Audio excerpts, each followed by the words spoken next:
South Korean lawmakers held another Q&A session with government officials, focusing mostly on Japan's restrictions on exports to Seoul.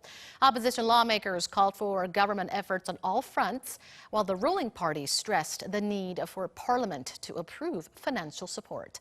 Our Kim Min-ji at the National Assembly with more. On day 2 of the National Assembly's Q&A session on Wednesday, Japan's restrictions on exports to South Korea was at the center of debate. The opposition bloc claimed that the government's response is not enough and asked whether it's stepping up preparations in case Tokyo puts export curbs on more items. The government said it's doing all it can. We can't reveal specifically everything we're doing, but we're working on all fronts. We have brought the issue up at a WTO meeting. What's important right now is securing supplies. On top of that, we're looking to diversify our importers, and in the mid to long term, stepping up efforts to localize these items. We are also keeping close tabs on other items that could be added to the list.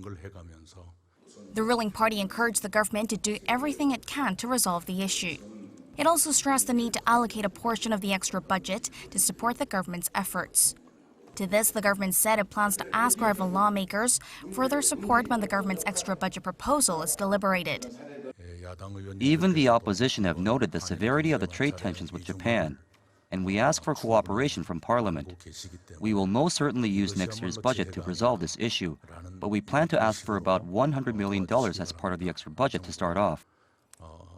Lawmakers also questioned how the government is planning to breathe life into the ailing economy. They raised concerns that the economy is heading downhill, citing negative growth in the first quarter of this year and the government's recent downward revision of the growth outlook for 2019. We're looking at the situation seriously. Global economic conditions were worse than we expected, and we've seen a slowdown in investment and exports. But I believe growth will rebound in the second quarter. Also on the table were the feasibility of the government's energy policies, as well as how it plans to step up the country's competitiveness and innovation, with rival lawmakers sharing their ideas and views. The National Assembly will wrap up its Q&A session on Thursday, with the last session to focus on the areas of education, culture, and social issues. The opposition will likely try to make an impression by pointing out the areas the government isn't doing so well, while the ruling party will likely encourage the government or give advice. Kim Min-ji, Arirang News.